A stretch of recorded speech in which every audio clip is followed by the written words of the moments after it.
거짓 피난처에 속지 말라 이렇게 제목을 뽑아왔습니다. 하나님은 이사야 선지자를 통해서 이제 북이스라엘 사마리아에 대한 심판의 메시지를 선포하셨습니다. 사마리아는 기름지고 이제 풍요롭다고 그랬잖아요. 풍요로워서 마치 영화로운 면류관을 쓴 성 같았습니다. 그런데 그 면류관을 막 거룩한 영화로운 그런 면류관을 쓴 성 같았지만 그 면류관은 교만한 면류관이었다라고 지난주에 살펴보았습니다. 사마리아 백성들은 이제 술독에 빠져서 비틀거리는 그런 도성이다 이렇게 표현했습니다. 취해 있었다는 거잖아요. 그 사마리아 성이. 그래서 이사야 선지자는 사마리아는 그래서 시들어 떨어지는 꽃처럼 무너지게 될 것이다 이렇게 예언을 했습니다. 이제 왜냐하면 장차 이스라엘은 사마리아는 이제 아수르에 의해서 멸망하게 되거든요. 역사적으로 그것을 예언한 것입니다. 그러나 그날에 남은 자가 있어요. 다 멸망할지라도 남은 자가 있습니다. 남은 자에게는 만군의 여호와께서 친히 영화로운 면류관이 되어줄 것이다. 하나님이 영화로운 면류관이 되어주실 것이고 아름다운 화관이 되어주실 것이라고 하셨습니다. 그리고 또한 재판석에 오늘 6절부터 보니까 재판석에 앉아 판결을 내리는 이 재판관들에게는 어떻게 하신다고? 판결의 영, 공의로운 영이 되어주실 것이다 라고 말씀하시면서 성문에서 대적들과 이렇게 맞서 싸우느니 용사들에게는 이제 승리의 힘이 되어주실 것이라고 이렇게 말씀하고 계십니다. 공정한 이 판결하는 것 그리고 판결을 공정하게 받는 것 이것이 정상인 것이죠. 그런데 세상은 그렇지 못해요.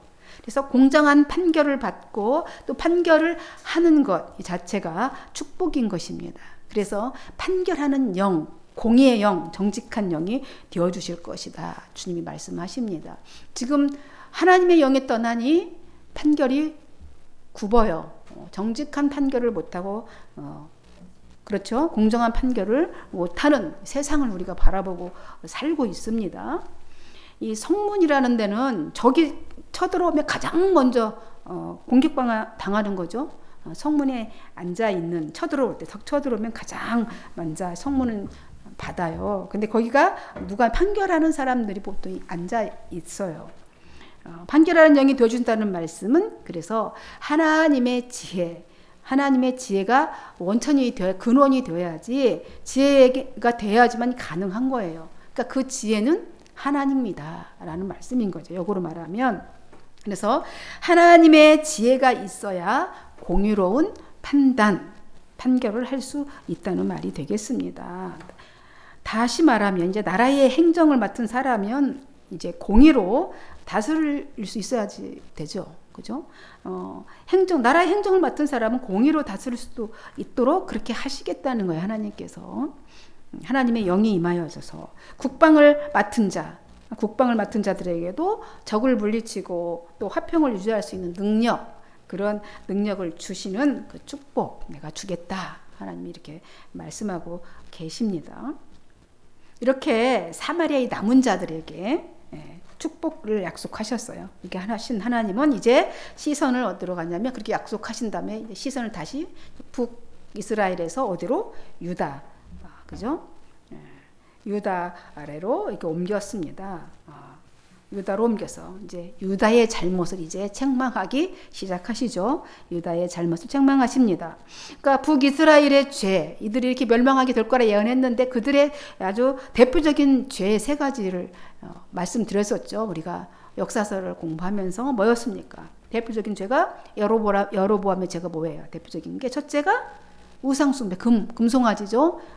베델과 단에 금송아지를 세웠어요. 그래서 우상숭배를 했습니다. 그 첫 번째 죄고, 두 번째가 뭐예요? 북이스라엘의 그죠? 절기를 파괴했어요. 자기 맘대로 절기를 드렸고, 또 제사장은 누구만 할 수 있어요? 레위 지파만 거기에서만 제사장을 할 수 있는데 자기네들 맘대로 제사장을 세웠습니다. 가장 큰 여러 가지 죄 중에서 여로보암의 죄는 이 세 가지 가장 큰 3대 대표적인 죄가 있습니다. 그럼 유다는, 북이스라엘은 그것 때문에 지금 멸망한다고 지금 멸망의 예언을 받았죠. 그러면 유다에는 여로보암이 그 시대의 르호보암이에요. 초대 이제 분열 왕국의 초대 이제 왕을 들자면 르호보암은 남유다 쪽인데, 그럼 유다의 죄는 뭘까요? 똑같이 3대 유명한 죄가 있죠. 산당을 많이 세웠어요. 물론 북이스라엘도 산당을 세웠는데 유난히 멸망산이라고 할 만큼 그 솔로몬 성제 가는 그 길에 이 산이 변화산에 엄청난 산당들을 세웠어요. 산당. 그리고 똑같이 우상 숭배했고, 그다음 특별히 더 지적이 받은 것은 음행이죠. 음행, 창녀, 또 남창이 있었어요. 남유다는 특히. 그래서 성행을 했기 때문에 이 대표적인 죄로 지금 이 남유다에도 지금 조명이 이제 북이스라엘에서 남유다 쪽으로 이제 갔습니다. 하나님이 이제 그쪽을 향해서 책망을 하시는 거예요. 이제 북이스라엘 떠나서 이제 교만해져서 이제 북이스라엘은 하나님을 떠나, 그렇죠? 세상 풍요와 술에 취해 비틀거리다가, 그렇죠? 멸망이 코앞에 와 있는데, 유다 역시도 하나님의 인자하심을 외면한 채 이제 나라를 엉망으로 다스리고 있었습니다. 나라를 엉망으로 다스리게 되면은 이 지도자로부터 모든 백성의 기르기까지 다 같이 멸망받는 겁니다.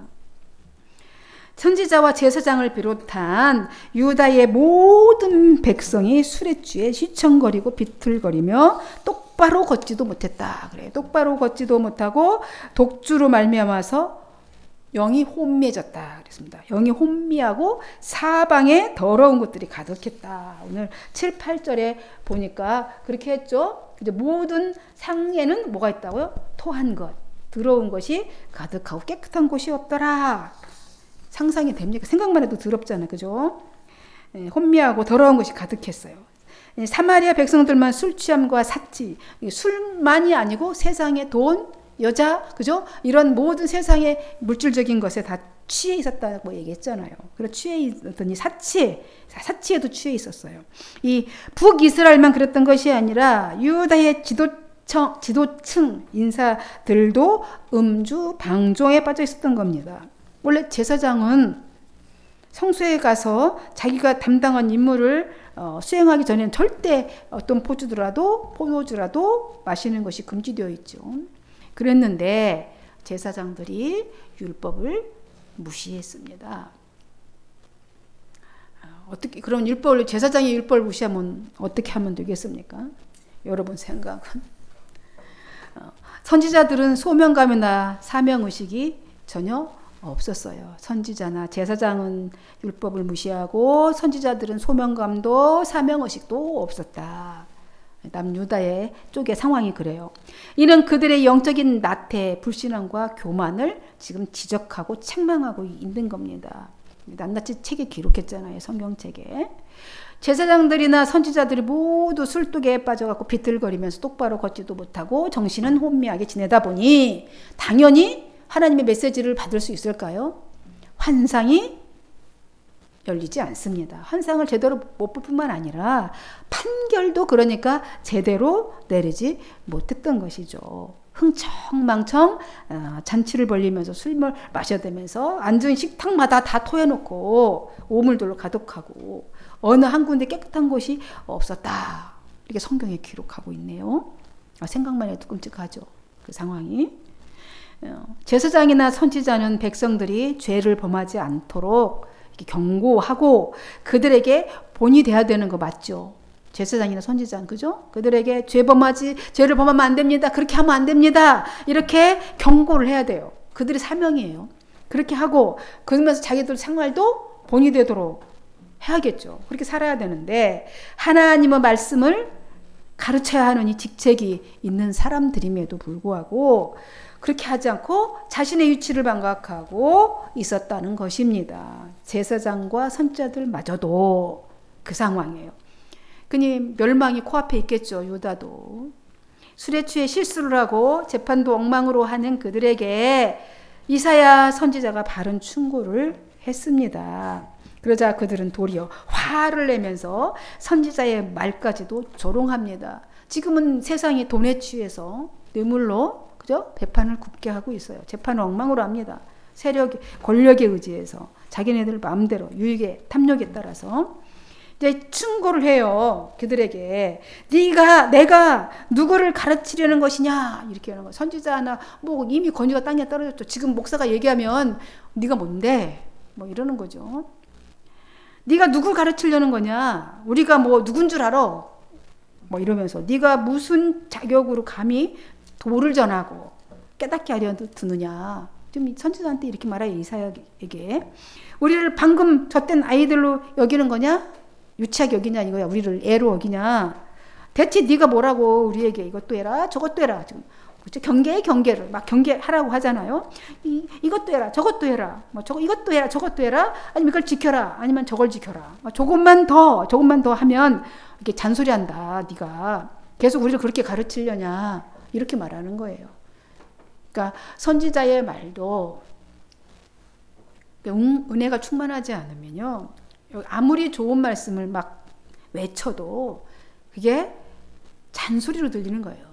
설교가 잔소리로 들리는 겁니다. 하나님의 말씀으로 들려지지 않는 거예요. 내 안에 하나님의 영으로 충만해야지 말씀이 말씀으로 들리는 겁니다. 지금 이들이 그렇다는 거예요. 지금 유다의 백성들이 선지자가 외치고 경고를 하는데 바로 충고를 하는데 네가 뭔데 이렇게 말하고 있는 거예요. 우리가 아브라함 자손이야. 너가 뭔데 감히 우리를 애 취급하면서 그렇게 말하냐? 뭐 이거 해라 저거 해라. 그러면서 잔소리하지 말라. 우리 가르쳐두냐? 이렇게 말하는 겁니다. 무시하는 거죠. 유다 백성들은 이 마음이 이렇게 완악해졌어요. 그래서 그들에게 충고하고 경고하는 이사야 선지자의 말을 비웃으면서 이렇게 말하는 겁니다. 그의 교훈이 마치 어린아이 같이 뭐 이렇게 유치하다고. 세상 지식이 그들에도 지금 그럴 거예요. 교회도 세상 지식이 얼마나 요즘에는 충만합니까? 사람들마다 뭐 똑똑해요. 박사들이 다 앉아 있잖아요. 이제 목사의 설교가 다 앉아서 판단질하는 거잖아요. 네가 뭔데? 나도 그만큼은 알아. 뭐 이렇게 하는 거죠. 유치하게 뭐 이래라 저래라 이렇게 말하냐? 뭐 이러는 거잖아요. 불신앙, 나태유의 교만의 족까지 이제 그들이 이제 온 거예요. 그러자 가만히 있을 수가 없는 거. 더 이상은 볼 수가 없는 거예요. 하나님이. 그래서 선지자에게 이렇게 말씀하는 거죠. 하나님께서 장차 이제 주께서 이사야 선지자 입을 통해서 말하는 거예요. 알아듣지 못할 낯선 언어와 더듬거리는 이상한 말투를 사용하는 이방 사람들 통해 말씀하실 것이다. 너희들이 그렇게 우습게 보이냐? 그럼 뭐 너희들이 추앙하는 뭐 영어로 할까? 영어로 말하게 할까? 못 알아듣는 걸로 하면 좀 위대해 보일까? 뭐 이러는 거잖아요. 하나님이 말씀하시는 거예요. 이상한 말투를 사용해가지고 내가 말씀하실 거다. 너희들 못 알아들어. 이전에 주께서 이곳이 너희의 안식처다. 피곤한 자들을 쉬게 하라. 이곳이 너희의 편을 쉴 곳이다. 이렇게 하나님이 말씀하셨어요. 이곳이 그런 곳이가 이게 하나님의 품이다 라고 하셨는데 너희가 듣지 않았어. 그러므로 하나님께서 너희에게 하실 말씀이 이것밖에 없는 거야. 이것들아 그러는 거죠. 이것도 해라 이것도 해라 일일이 가르쳐. 이거 해라 저거 해라. 아주 쉽게 간단하게 얘기해 주는 거예요. 이거 해라 저거 해라 저거 지켜라 이거 지켜라. 이거 조금만 더 해라 이렇게 말하지만 이렇게 간단하게 얘기를 해 주는데도 너희가 어떻게 했다고요? 전혀 지키지 않았으나 전혀 지키지 않았다 이거예요. 그러니까 장차 너희는 이제 앞으로 어떻게 될 거냐면 너희는 가다가 뒤로 넘어져서 자빠지는데 거기 상처 입었는데 다리 회복되는 게 아니라 또 거기에 올가미가 걸려져 가지고 넘어질 거고 결국은 이게 어떻게 된다는 거예요? 계속 상황이 악하게 돼서 나쁘게 돼서 결국 포로로 잡혀가게 되어서 끌려가게 될 신세가 될 거다. 유다 너희들은 그렇게 될 거다. 이렇게 말하는 겁니다. 하나님의 말씀이에요. 그리고 이사야는 다시 한번 닥칠 재앙을 그렇게 말했는데도 두려워하지 않아요. 안 일어나니까. 당장 일어나면 딱 말 떨어지자마자 일어나면 이것도 거라 할 텐데 안 일어나잖아요. 이거 한참 후에 있다가 일어나요. 거의 100년 후에. 유다 백성에게 그 생각이 큰 착각이 너희들 지금 두려워하지 않고 있는데 너희들 착각이야. 이사야 선지자 이렇게 말하는 거예요. 예루살렘의 14절에서 15절입니다. 14절, 15절 정말 그런가 한번 읽어볼까요? 이러므로 예루살렘에서 이 백성을 다스리는 너희 오만한 자여, 여호와의 말씀을 들을지어다. 너희가 말하기를 우리는 사망과 언약하였고 스올과 맹약하였은즉 너희는 재앙이 밀려올지라도 우리에게 미치지 못하리니 우리는 거짓을 우리의 피난처로 삼았고 허위 아래에 우리를 숨겼음이라 하는도다. 이랬어요. 오만한 자여, 오만한 자여, 뭘 다스리는 오만한 자여? 그죠? 이 백성을, 예루살렘에서 이 백성을 다스리는 누구를 얘기하는 거예요? 지도자를 얘기하지 않겠어요? 오만한 자요, 다스리는 자 그랬으니까. 하나님의 말씀을 들어라. 하나님의 말씀을 들어라. 그래서 우리가 왜 계속 대통령을 위해서, 지도자를 위해서 왜 기도해야 되냐면 우리랑 무관하지 않아요. 우리의 삶과 무관하지 않아요. 그래서 지도자를 위해서 기도해야 되고 목사를 위해서 그래서 기도해야 되는 거예요. 영적인 당신의 영혼을 위해서 기도를 하는 거예요. 뭐 대단해서 기도하는 것이 아니라 너희가 울줄대며 큰 소리로 우리는 죽음과 평화조약을 맺었고 무덤과 맹약했다. 뭐 어떤 재앙이 와도 우리는 비껴갈 거야. 우리는 그렇게, 왜냐하면 자기는 아브라함 자손이니까. 그동안에 왜냐하면 절기도 잘 지켰으니까. 예배 생활 잘했으니까. 우리는 거짓을 피난처로 삼았고 속임수를 우리의 은신처로 삼았기 때문이야. 이렇게 외칩니다. 그렇게 했다라고 합니다. 너희가 그렇게 말했잖아. 이사야가 이렇게 말해요. 그러므로 하나님께서 이렇게 말씀을 하신다. 그러므로 하나님이 지금 말씀하시는 거다. 너희가 그랬기 때문에 내가 시온 산 위에 주춧돌을 놓겠다. 이랬어요. 그들을 불쌍히 여기시는 거예요. 하나님이. 그 돌은 모든 시험을 거친 견고한 돌로서 어떤 폭풍 후에도 씻겨가지 않는 귀중한 모퉁이 돌이다. 누구든지 이 돌을 의지하는 자는 초조해하거나 불안해하지 않을 것이다. 나의 정의를 측량줄로 공의를 저울추로 삼을 거야. 아주 엄격하고 공정하게 세상을 심판하고 공의를 베풀 거라는 얘기하십니다. 그러면서 백성들의 행위를 측량하실 거라는 말씀이세요. 거짓으로 만들어진 이 피난처는 우박에 맞아서 파멸되고, 우리 16절 이하에 기록된 말씀입니다. 우박에 맞아서 파멸되고 속임수로 만들어진 은시처는 거센 물살에 이렇게 휩쓸려서 사라지게 될 것이다. 그때는 너희가 죽음과 맺은 언약, 너희 사망과 맺었다며 죽음과 맺은 언약이 무효가 되고 또 뭐라고요? 무덤과 체결한 죄악이 깨져서 어떻게 맹약했잖아요. 무덤과 그것이 깨져서 쓸모없게 될 거야. 그 죄악이. 그래서 범람하는 홍수처럼 덮치는 이 재앙을 너희가 피하지 못할 거고 몽탕 휩쓸려 떠내려갈 것이다. 아침마다 올려와서 얼마나 그 재앙이 한 번에 싹 쓸어 끝이 아니야. 지금 아무것도 안 남는 거죠. 아침에 몰려와서 쓸어가고 낮에 몰려와서 쓸어가고 밤에도 몰려와서 쓸어갈 것이다. 계속해서 재앙이 오는 거예요. 그러므로 이 소식을 알아듣는 것이 도리어 너에게 큰 두려움이 될 거다. 이 말씀의 뜻을 알아듣는 너희가 괴로울 거야. 더 힘들 거야. 그때 너희는 뭐라고 얘기하냐면 속담이 뭐라고 있냐면 너 다리를 뻗자니 침상이 짧고 몸을 감싸자니 이불이 좁다. 이런 속담이 있지. 그렇게 딱 될 거야. 그 신세가 너희가 될 거다. 이러지도 저러지도 못하는 아무 대책도 없는 그런 상황이 될 거다. 이렇게 말씀을 하고 계십니다. 아주 하나님께서 자세하게 속담까지 이렇게 사용하시면서 앞으로 닥칠 상황에 대해서 말씀을 해주고 계십니다. 여기서 돌은 견고하고 든든한 기초가 되는 예수 그리스도를 얘기하고 있습니다. 하나님께서는 유다 지도자들이 애굽을 피난처로 삼았지만 그것은 거짓 피난처다. 이렇게 말씀하고 있어요. 사망과 더불어 맹약의 서지 못한다. 너희는 그건 생망하시는 겁니다. 서지 못하고 패할 수밖에 없는 이유, 그거는 그들이 모든 계획이 어디서부터 왔기 때문에 인본주의에서부터 왔기 때문에 인간의 너네 인본주의, 하나님 신본주의가 아니라 하나님께 그 기초를 둔 게 아니라 하나님께 인간에게 기초를 두고 있기 때문에 그렇게 오는 것이다라고 얘기합니다. 그래서 유다는 지금도 그렇게 하고 있지 않습니까? 그러니까 전쟁을 하고 있겠죠. 하나님께 의지하지 않고. 유다는 예굽의 비호 아래 주변국들과 반 아수르 동맹을 했습니다. 이게 지금 그렇죠. 반 아수르 동맹을 했어요. 그죠? 이런 동맹을 했다는 얘기죠. 그것이 도리어 아수르의 예루살렘 침공의 구실을 제공하는 겁니다.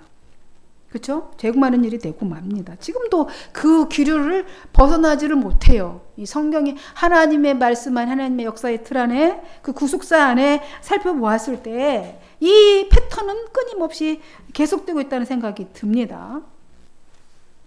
유다는 아수르로 인해서 수치와 공경을 겪게 되었은 참으로 사망과 계약한 정책이 되고 마른 것입니다. 그렇죠? 이 애국과 친동맹을 해서 그들과 더불어 띵가띵가 했지만, 그죠? 반 아수르 동맹을 했는데 아수르가 쳐들어와서 이스라엘을 먹었고, 이제 피할 수 없습니다. 어느 곳에도, 그죠? 준엄한 하나님의 심판에서 피할 수가 없는 거예요. 그리고 재난을 모면하기 위해 경거망동하지 말라. 21절부터 이제 쭉 그 말씀이 이어지고 있습니다. 대저 여호와께서 브라심산에서 같이 일어나시며 기브온 골짜기에서와 같이 진노하사 자기의 일을 행하시리니 그의 일이 비상할 것이며 자기의 사역을 이루시리니 그의 사역이 기이할 것임이라. 이렇게 말씀하셨습니다. 옛적에 브라심산이 어디냐면 다윗이 기도하고 블레셋을 격파했던 것이 그곳이에요. 그리고 그렇게 했던 것처럼 또 기브온 골짜기, 그러니까 다윗이 블레셋군을 격파시켰던 그곳, 하나님이 진노를 퍼부어서 다시 일어나지 못하게 하셨던 것처럼 그렇게 일어나셔서 주님이 활동하실 것이다. 때에 되면 아주 기이하고 놀라운 일을 행하실 거야, 하나님께서. 그러므로 이사야 선지자는 자신의 경고 비웃지 말라는 겁니다. 그렇지 않으면 너희를 묶는 사슬이 더욱 단단해질 것이다. 더 견고해질 뿐이다. 그러면서 이사야 선지자는 여호와께서 심판하시는 방법, 모양, 다양하심, 이런 것들을 26절부터 29절까지 쭉 말을 하고 있습니다. 여호와께서는 쭉 보니까 어떤 자에게는 막대기로, 어떤 자에게는 또 작대기로 이렇게 심판하시는데 그 대상에 따라서 그 대상의 심판의 대상에 알맞게 징벌하시는 그 하나님을 그런 분이시다라고 하시면서 주의 하나님의 그 지혜로움을 찬양을 합니다. 이 모든 지혜가 어디서부터 왔냐? 여호와에게서 난 것인데 주님의 그 기획이 너무 신기하고 놀랍지 않냐? 주님의 지혜가 크고 경이롭지 않냐? 이렇게 하면서 하나님의 은총을 찬양하고 있습니다. 이것이 26절에서 마지막 절까지의 말씀이에요. 장이 좀 말씀이 본문이 길어서 빨리빨리 나갔습니다. 그래서 이렇게 하나님의 모략과 지혜를 찬양하면서 28장은 이렇게 마치고 있습니다. 28장이 첫 앞부분에서는 이스라엘의 징계, 또 보상, 어떻게 보상할 건가.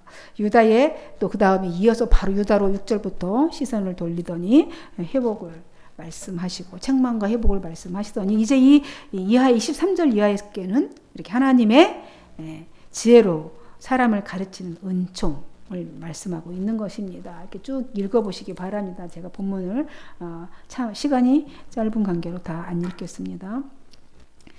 이렇게 은총에 대해서 말씀하셨습니다. 여기에는 하나님의 세심한 배려, 세심한 요구, 또 평등한 삶, 또 평등한 축복, 평등한 심판, 공평한 심판이죠. 그리고 평등한 누구에게나 다 같이 구속의 은총이 숨겨져 있습니다. 이것이 여호와의 광대하신 지혜다. 라고 이사야 선지자는 지금 찬양하고 있는 겁니다. 이 은총밖에는 우리가 피할 곳이 없는 것입니다. 이 거짓 피난처에 속지 않기 위해서는 우리는 날마다 여호와의 은총이 필요합니다. 오직 우리의 피난처는 주님의 품 아니에요. 아까 우리가 주 품의 찬양도 올려드렸지만 주님의 품 안에 있을 때 우리는 그 어떤 고난 위도 날아갈 수 있는 겁니다. 따라서 하나님께서 자기의 백성의 죄악을 보시면서 이사야 선지자에게 이렇게 심판의 메시지를 전하게 하는 것은 회개하고 돌아오라는 사랑의 음성인 것입니다. 이렇게 지독한 하나님의 사랑을 우리가 여기서 깨닫게 되는 것이죠. 여러분의 모든 삶에 하나님의 은총이 가득하기를 축원드립니다. 기도하겠습니다. 하나님 아버지 감사합니다. 우리는 세상에서 피난처를 찾으려고 할 때가 있습니다. 세상이 주는 안식이 진짜 안식인 줄 알고 착각할 때도 있습니다. 그러나 오늘 그런 거짓 피난처에 속지 말라 말씀하십니다. 오직 우리의 피난처, 나의 피난처는 하나님의 품 안입니다. 그 온총이 우리에게 오늘 있음을 다시 한번 깨닫고 감사함을 드립니다. 예수님의 이름으로 축복하고 기도하옵나이다.